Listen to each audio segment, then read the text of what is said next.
Graça e paz a todos, bom dia, sejam bem-vindos. Vamos mais uma vez dedicar um tempo para aprendermos um pouquinho mais da Palavra de Deus. Lembrando que estamos estudando esta revista, este material, a Carta de Paulo aos Efésios.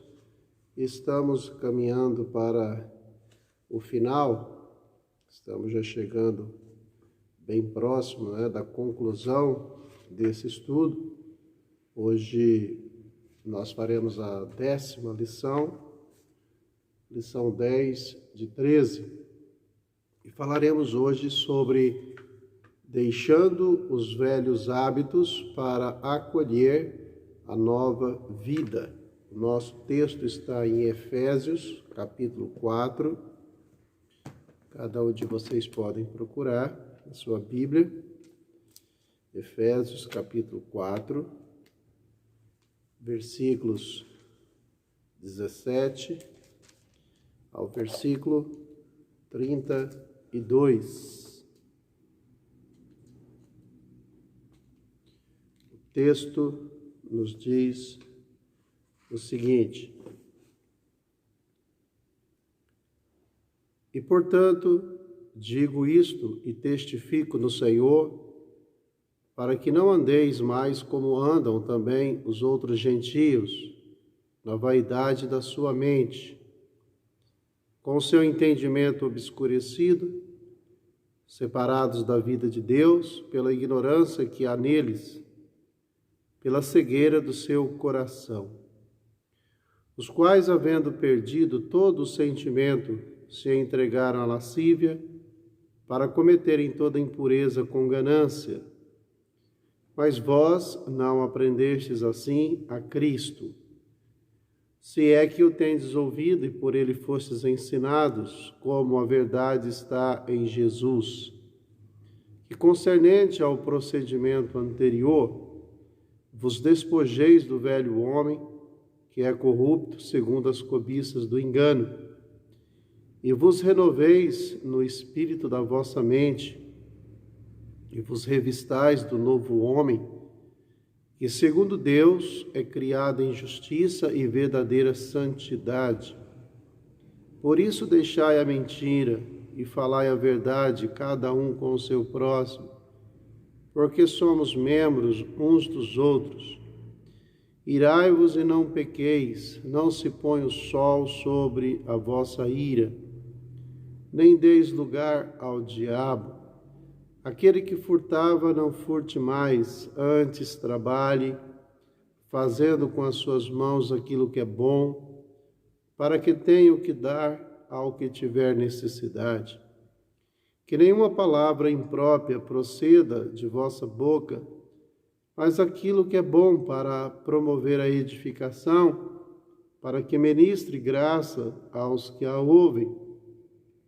E não entristeçais o Espírito Santo de Deus, no qual estáis selados para o dia da redenção. Toda amargura, e ira, e cólera, e tumulto, e blasfêmia, e toda malícia seja tirada de entre vós. E sede amáveis uns para com os outros, compassivos, perdoando-vos uns aos outros, como também Deus vos perdoou por causa de Cristo. Graças a Deus, mais uma vez, pela sua palavra abençoadora, palavra profunda, palavra enriquecedora. Louvamos a Deus sempre pelo poder da sua palavra. Louvamos a Deus pela pessoa que Ele é, porque Deus, Ele é o ser maravilhoso, Deus é um ser poderoso. Quando nós olhamos para os atributos de Deus, nós ficamos realmente maravilhados. Que Deus tão grande, né, irmãos? Que Deus tão poderoso. Nossa mente, ela é muito limitada, ela não consegue ela não consegue aquilatar isso em sua profundidade, no seu mais profundo.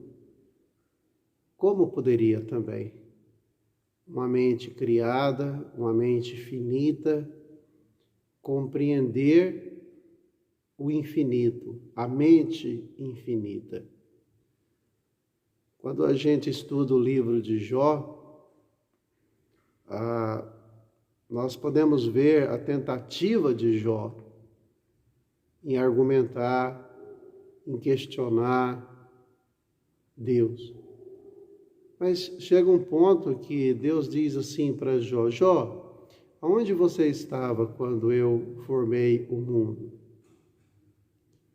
Com isso, Deus diz para Jó: Jó, você não tem condições de compreender completamente. Nós não temos condições de compreender completamente. O que Deus queria que soubéssemos, Ele revelou, Ele abriu, Ele descortinou, mas há muitas coisas que Deus, ou Ele não queria que soubéssemos, ou é porque nós, com esta mente humana, nós não teríamos condições de compreender. Então, mas nós louvamos a Deus, nós confiamos plenamente nele. Nós não queremos fazer como Eva, não queremos que dúvidas pairem no nosso coração a respeito de Deus. Muito pelo contrário.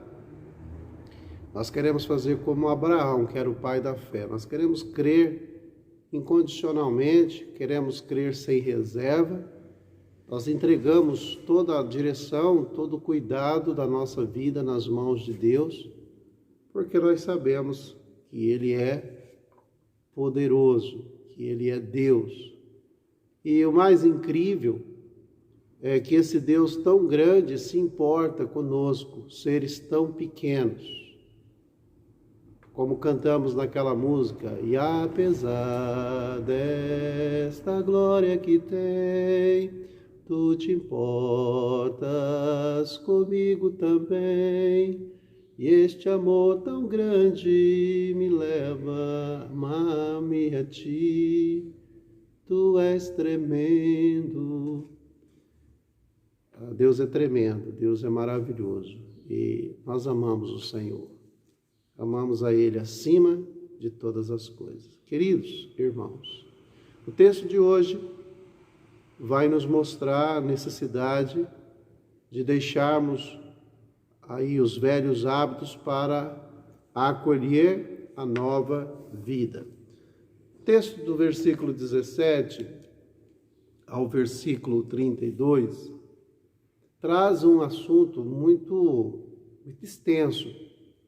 Quando nós estávamos estudando o livro a carta de Paulo aos Efésios, nós gastamos 4 sessões, 4 quartas-feiras para fazermos esta reflexão. E agora nós temos que fazer num tempo bem reduzido. Por isso eu quero resumir bastante, talvez seguindo um pouco mais o que o autor da revista propõe para nós aqui, mas eu gostaria que os irmãos pudessem sempre recorrer ao que o texto está dizendo aqui, ok? Então vamos lá. Nós vamos partir mais para uma reflexão voltada expositivamente, para nós não perdermos muito e para nós também não desviarmos do nosso foco, ok? Ele fala: e portanto digo isso e testifico no Senhor, para que não andeis mais como andam também os outros gentios na vaidade da sua mente. A primeira coisa que Paulo está dizendo aqui é que a sua autoridade, a sua palavra, ela está estruturada, ela está baseada na autoridade que vem de Deus. Ele fala em nome de Deus e ele nos diz para nós não andarmos mais como andam também os gentios, na vaidade da sua mente. É lógico que os efésios sabiam do que Paulo estava dizendo, porque eles haviam tido uma vida mergulhada, uma vida de práticas pecaminosas, eles viviam distantes de Deus, uma vida totalmente sem propósito. Mas agora Paulo não está falando mais para pessoas alienadas. Paulo, ele está falando para pessoas que conheceram a Cristo como Salvador.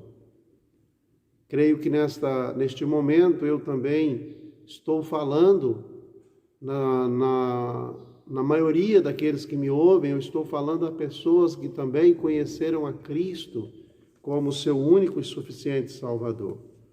E a palavra para nós, irmãos, é a mesma palavra de Paulo aqui para os Efésios. Irmãos, crentes em Cristo Jesus. Agora nós não podemos mais andar como andam os gentios. Nós não podemos viver igual a eles, nós não podemos nos comportar igual a eles. No versículo 18 ele fala: com o seu entendimento obscurecido, separados da vida de Deus, pela ignorância que há neles, pela cegueira do seu coração. Quando nós estávamos longe de Deus, quando nós não conhecíamos a Cristo como Salvador, Paulo diz que nós estávamos aí com o nosso entendimento obscurecido. Nós não sabíamos quem era Deus, nós não conhecíamos o amor de Deus, a santidade, o poder de Deus. O nosso entendimento, ele estava obscurecido. E Paulo disse que nós estávamos separados da vida de Deus, exatamente como está em Isaías 59, versículo 2. E os nossos pecados nos fazem separação entre nós e o nosso Deus. Há uma separação, uma parede que nos separa de Deus quando nós estamos vivendo no pecado, sem Cristo como nosso Salvador. E nós vivemos uma vida separada de Deus, nós não temos Deus na nossa vida. E ele diz, pela ignorância que há neles, pela cegueira do coração. Ignorância é falta de conhecimento, um coração cego. A Bíblia diz que Satanás cegou o entendimento das pessoas. O nosso entendimento estava cego. Satanás havia cegado o nosso entendimento para que nós não compreendêssemos e não conhecêssemos Deus. Mas houve um milagre, o milagre da salvação. O Espírito Santo nos convenceu do pecado, da justiça, do juízo. A graça de Deus nos alcançou e nós cremos em Cristo como nosso Salvador pela fé.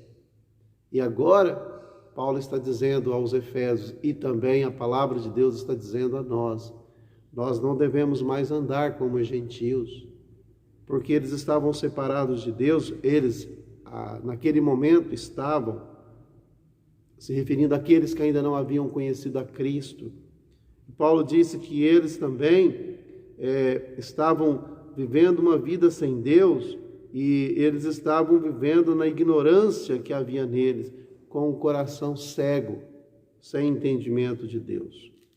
No versículo 19 ele fala, os quais, havendo perdido todo sentimento, se entregaram à lascívia para cometerem toda impureza com ganância. Quando Paulo cita o versículo 19, nós somos levados a Romanos capítulo 1.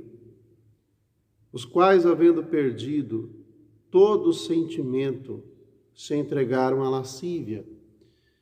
Ao escrever aos Romanos, no capítulo 1, Paulo fala de um comportamento completamente reprovado por Deus, onde aqueles crentes romanos, ou melhor dizendo, não crentes romanos, mas cidadãos romanos, pessoas romanas, que viviam naquela cultura muito promíscua, aquelas pessoas, por estarem tão distantes e tão separadas de Deus, elas estavam vivendo de uma maneira totalmente reprovada por Deus.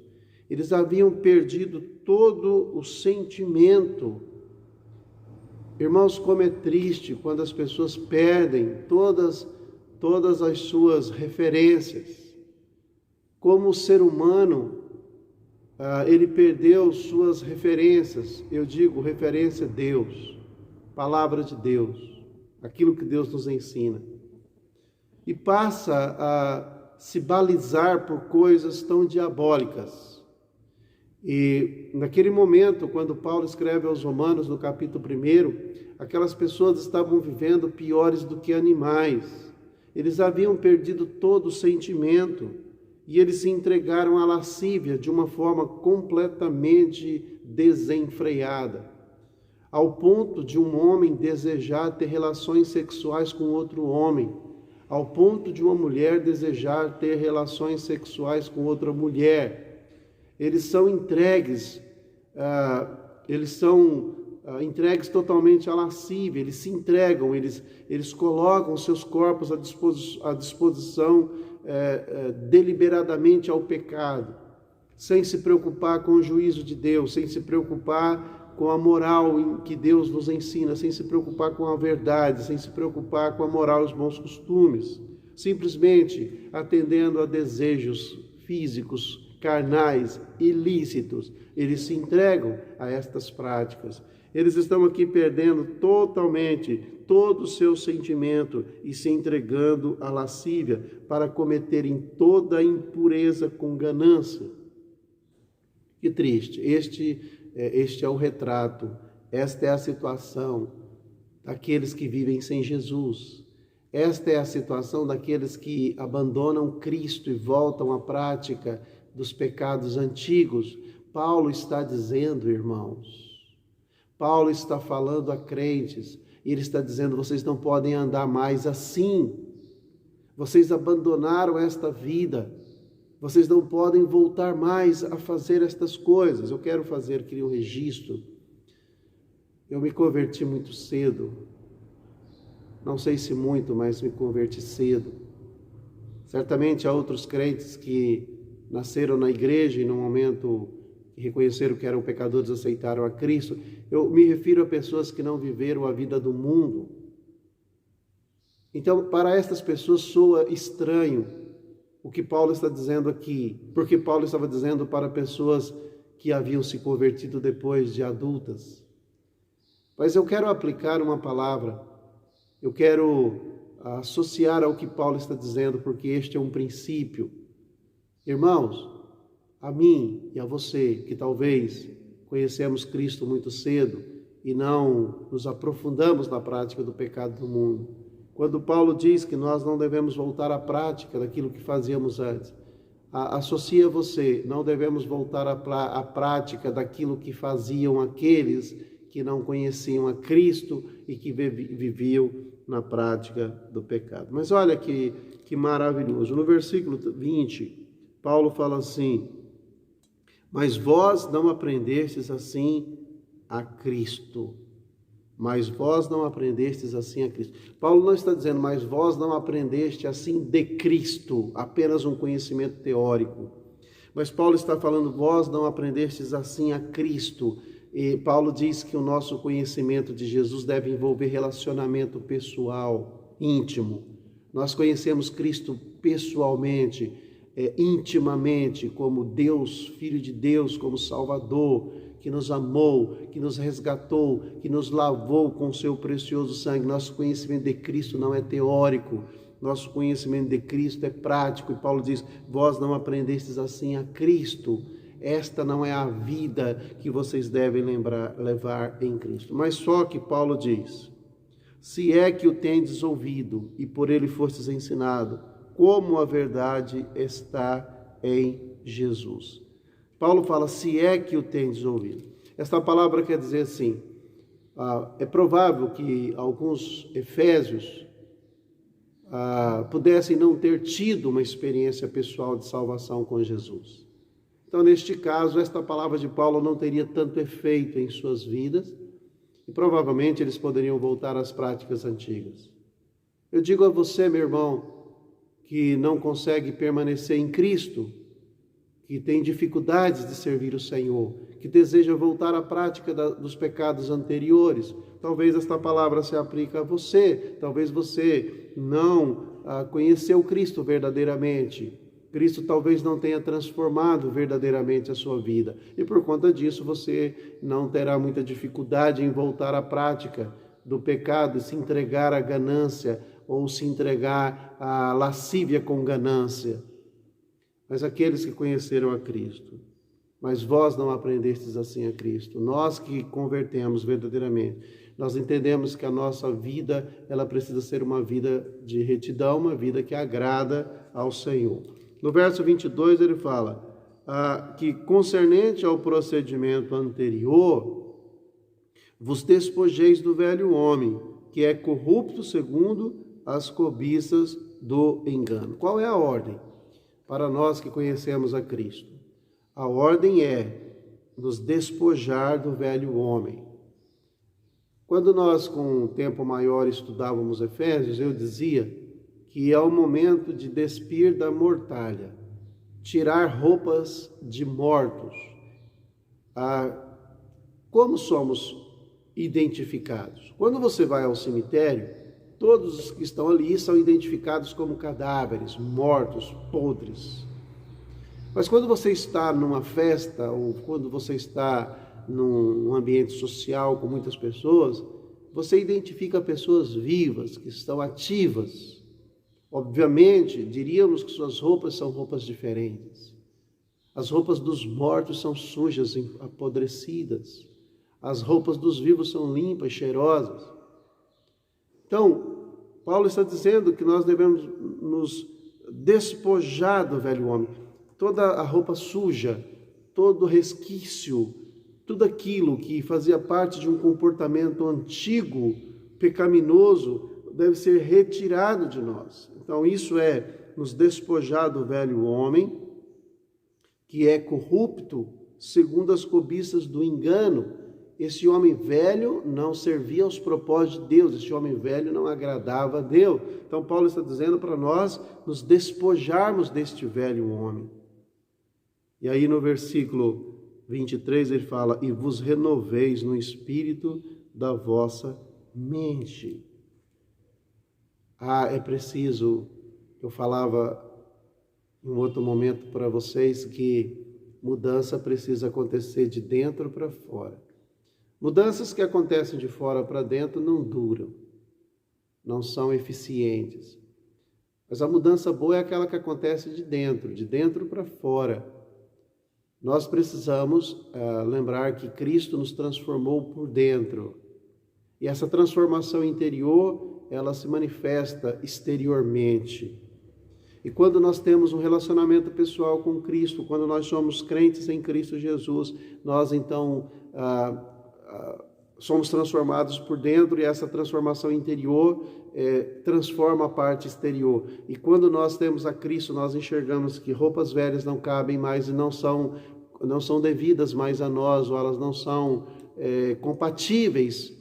A nossa roupa, o nosso comportamento, ele denuncia o que eu sou, o que você é. Se eu vivo mentindo, se eu vivo na prática do pecado, eu estou mostrando que é isso que eu sou por dentro. E Paulo está dizendo, então, vocês precisam arrancar isso exterior, vocês precisam despojar do velho homem e renovar no espírito da vossa mente diferente agora. Eu penso diferente, eu desejo diferente, eu tenho um objetivo diferente para a minha vida. E eu preciso passar por esta renovação no espírito da vossa mente. E ele fala assim, vos revistais do novo homem, roupas novas, que segundo Deus é criado em justiça e verdadeira santidade. Então, só fazendo um resumo até esse ponto para a gente não perder o fio da meada. Paulo está dizendo que agora nós não podemos andar mais como andam os gentios. Ele fala a condição em que os gentios andam e a condição em que nós andávamos quando não éramos crentes em Cristo. E ele fala que aquela vida era uma vida reprovada, uma vida triste, uma vida sem futuro, uma vida onde Deus não era glorificado. E ele diz, mas agora vocês aprenderam a Cristo diferente, agora vocês precisam se despojar do velho homem, vocês precisam passar por essa transformação e se revestir do novo homem. Agora eu preciso aprender, nós precisamos aprender a viver de uma maneira diferente. Irmãos, está muito claro que quando eu conheço a Cristo, está muito claro que quando eu me adentro à vida cristã, eu não posso viver mais como eu vivia antes. É preciso que algumas mudanças aconteçam, ocorram na minha vida. E aí Paulo fala, se alguém está em Cristo, é uma nova criatura, as coisas velhas passaram, e eis que tudo se fez novo. É isso que ele está dizendo aqui agora, que nós precisamos abandonar uma vida velha e assumir uma vida nova, nos revestir de um novo homem em Cristo, usa roupas diferentes, pensa diferente, se veste, tem comportamentos diferentes, tem propósitos diferentes. Como Paulo disse aos Romanos recentemente, eu meditava com vocês. Ele agora se oferece como sacrifício vivo, santo e agradável a Deus, aceitável a Deus. Ele não se conforma com o mundo, pois ele se transforma pela renovação da mente. E dessa forma ele experimenta a vida ideal, que é a vontade de Deus boa, perfeita e agradável. Então, deixai e vos revistais do novo homem que segundo Deus é criado para a justiça. E aí no versículo 25 Paulo fala assim, por isso, ou seja, por conta disso, pelo fato de vocês abandonarem a vida velha e assumir uma nova vida em Cristo, vocês precisam deixar a mentira e falar a verdade uns com os outros, porque somos membros uns dos outros. Talvez, irmãos, os efésios, aquela cultura, aquele povo, talvez era muito comum entre eles a mentira, talvez como os brasileiros, né? O brasileiro mente muito. Há no nosso país uma cultura que a mentira predomina. Em quase todos os segmentos a mentira está impregnada. Somos mentirosos. Lamentavelmente, os políticos são conhecidos como mentirosos.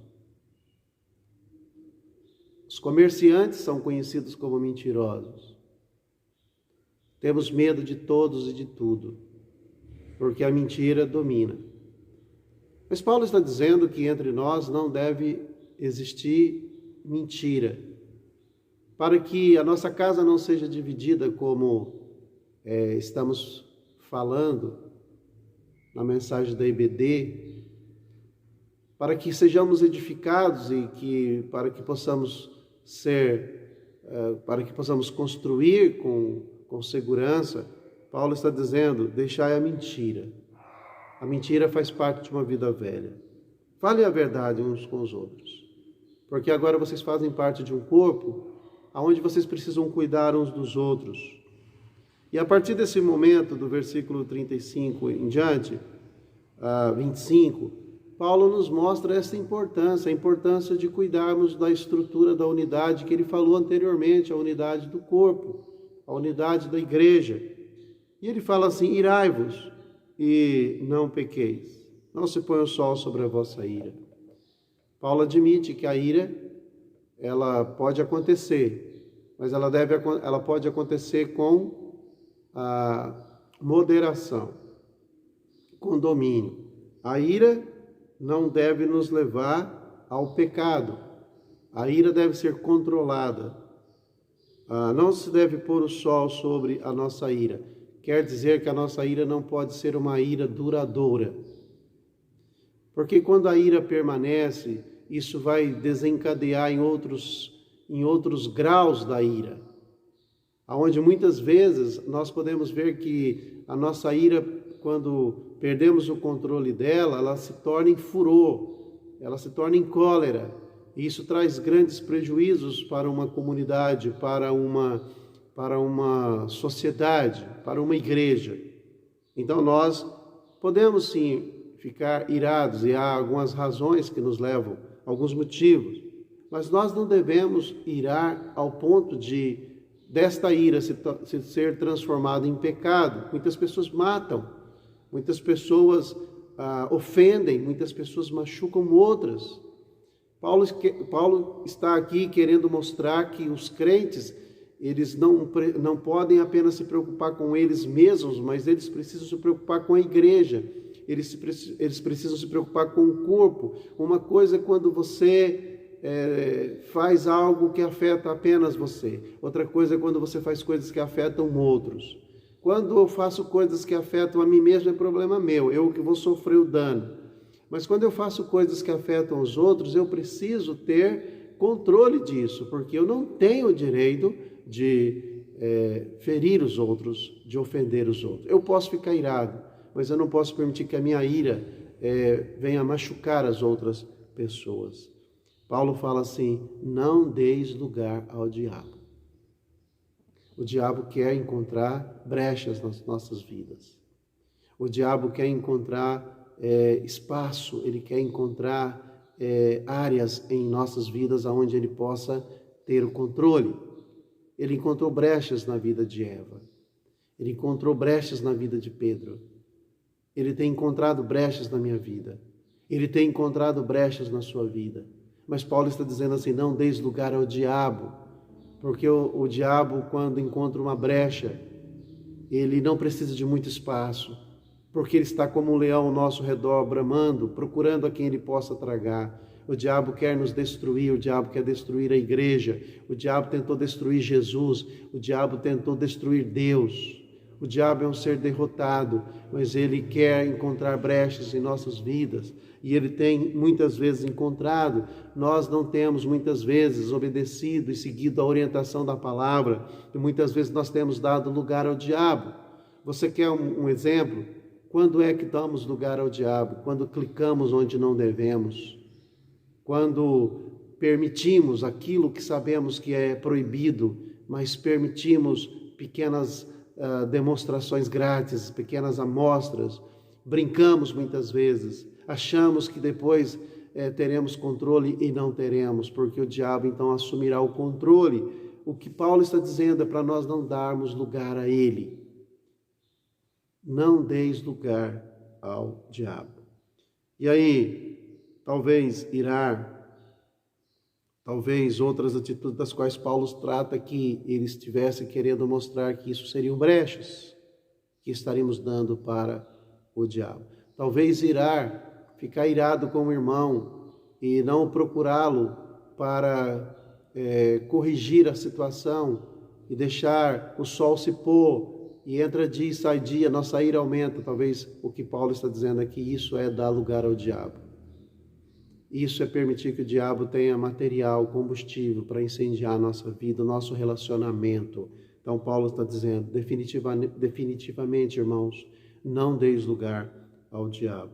Ele fala também: aquele que furtava, não furte mais. Parece que era comum. E esta era uma coisa mais comum entre os escravos.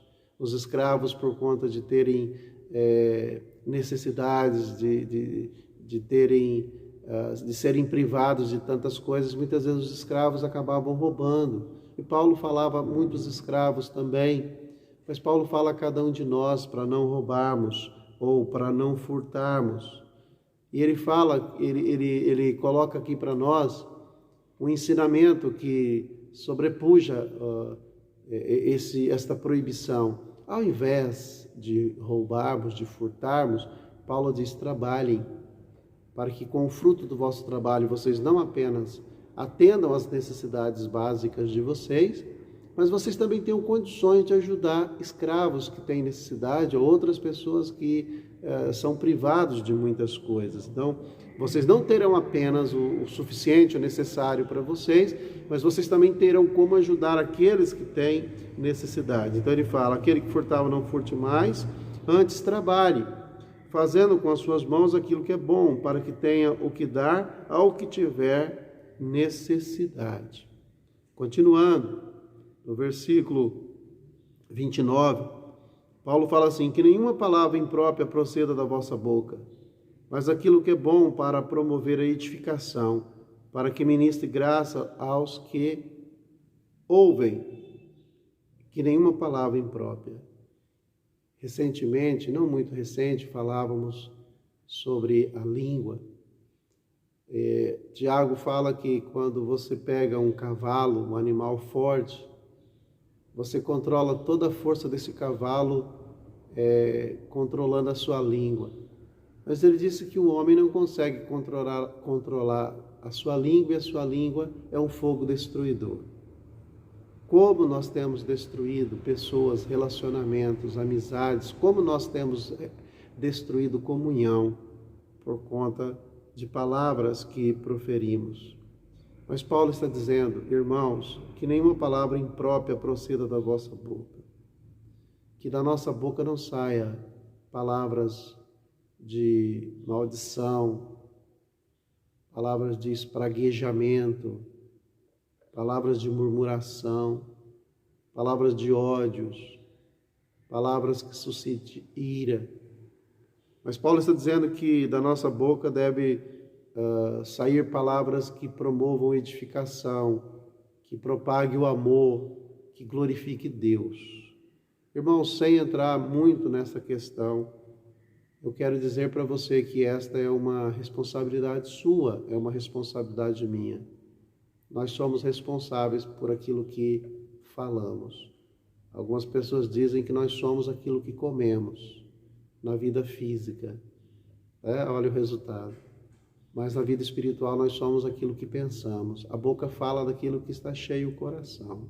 Se o seu coração é bom, você vai falar coisas boas, amém? Se Deus está reinando no seu coração, a sua boca será instrumento de justiça, de edificação. Eu espero que seja assim. Versículo 30. E não entristeçais o Espírito Santo de Deus, no qual estáis selados para o dia da redenção. Como entristecer o Espírito Santo? Quando nós agimos contrário a tudo aquilo que ele opera interiormente em nós. O Espírito Santo é o Consolador, nos convence do pecado, da justiça e do juízo. O Espírito Santo, ele nos inspira, ele nos guia, ele nos instrui. E quando nós reagimos de forma contrária a tudo aquilo que ele nos ensina, ele fica entristecido. O Espírito Santo se entristece quando nós xingamos os outros. O Espírito Santo se entristece quando desejamos o mal para os outros. O Espírito Santo se entristece quando somos mesquinhos, quando somos imorais, quando somos dominados por sentimentos carnais anteriores. Então, isso é entristecer o Espírito Santo. Não reagir de acordo com tudo aquilo que ele tem operado nas nossas vidas. Lembrando que Paulo fala aqui sobre a nossa segurança de salvação. Nós fomos selados para o dia da redenção. Mesmo que eu peque, mesmo que eu desobedeça, eu não vou perder minha salvação, mas eu vou entristecer o Espírito Santo. Eu vou perder a alegria da salvação. Muitos crentes estão vivendo assim. Permanecem salvos porque creram em Cristo, mas se encontram desanimados, sem alegria de salvação, sem desejo de servir a Deus, porque entristeceram o Espírito Santo, porque não obedeceram e agiram como agem os gentios, na vaidade das suas carnes. No versículo 31, Paulo fala: toda amargura, ira, cólera, tumulto, blasfêmia, todas as malícias sejam tiradas de entre vocês. Que maravilha, né? Palavra abençoadora, como eu disse. Meu irmão, deixa essa palavra dominar a sua vida. Eu gosto muito, quando estou pregando na igreja, dizer assim para os irmãos: faz de conta que estamos aqui só eu e você. Porque algumas pessoas costumam dizer: olha que palavra, que mensagem. Tal pessoa precisava ter ouvido esta pregação. Infelizmente não veio à igreja. Como seria bom se tal pessoa tivesse ouvido essa mensagem? Essa mensagem é para você. Deus está falando ao seu coração. Receba esta palavra para você. Que não haja no seu coração amargura. Que não haja nenhuma raiz de amargura. Que não haja na sua vida a ira que te domina, a cólera, aquele sentimento já potencializado, que te leva a viver uma vida tão revoltada, o tumulto, as brigas, as confusões, as fofocas, as intrigas, as blasfêmias, quando você está aí blasfemando, atribuindo coisas que Deus está fazendo, como se fosse o diabo, citamos isso na mensagem também, toda malícia, aquele sentimento de desconfiança, às vezes você quer medir os outros por aquilo que você é, e isso não podemos fazer. Paulo está dizendo que todas essas coisas ruins, todas essas coisas que existiam em nós antes de sermos crentes, todas estas coisas que dominam o mundo das trevas, todas estas coisas que imperam nos filhos da desobediência, Paulo está dizendo agora, estas coisas não podem mais existir nas suas vidas. Agora vocês como crentes, vocês precisam abandonar esse estilo, não andem mais como andam os gentios. Agora vocês precisam despojar, vocês precisam arrancar esta roupa de morto e se vestir com uma veste de pessoas ressuscitadas em Cristo, linhos finos, a justiça dos santos. E no finalzinho, para coroar a nossa reflexão, Paulo fala, como crentes em Cristo, sede amáveis uns para com os outros, sejam compassivos, perdoe uns aos outros, da mesma forma como Deus vos perdoou por causa de Jesus. Ser amável é ser uma pessoa onde o amor de Deus que está derramado em nossos corações pelo Espírito Santo que nos foi dado, seja dominado por esse sentimento. 1 Coríntios 13, o amor nunca acaba, o amor tudo sofre, tudo suporta, o amor não arde em ciúmes, o amor, ele é maravilhoso, é o caminho sobremodo excelente. Que o amor domine as suas vidas, suas atitudes, seus pensamentos. Que o amor te leve a tratar os outros com amor, com carinho. Sejam amáveis, sejam agradáveis, uns para com os outros. Sejam compassivos, dê tempo, espere, não cave abismo, construa pontes, não destrua, não termine ou não dê o golpe final, mas procure restaurar enquanto houver fôlego. Ajude o teu inimigo. Se o teu inimigo quiser que você ande 1 quilômetro, ande 2. Se ele te ferir a face direita, ofereça a face esquerda. Dê tempo, espere. Deus está agindo. Deus vai transformar as pessoas. Deus vai destruir nossos inimigos. Perdoe, irmãos, uns aos outros. O perdão tem sido uma das maiores negligências em toda a história do cristianismo. Embora o maior exemplo de Deus, o maior gesto de Deus foi perdão, porque a Bíblia diz que Deus, quando deu Jesus para morrer em nosso lugar, Deus está provando o seu amor, mas Deus está demonstrando o perdão. E a maneira como eu devo perdoar e você deve perdoar, deve ser a mesma maneira como Deus nos perdoou por causa de Cristo. Ele cancelou toda a nossa dívida. Ele destruiu tudo aquilo que era contra nós. Que você possa destruir tudo aquilo que é contra os teus inimigos, os teus irmãos. Se alguém te feriu, se alguém te fez mal, perdoa. Perdoa uns aos outros. Pratique o perdão.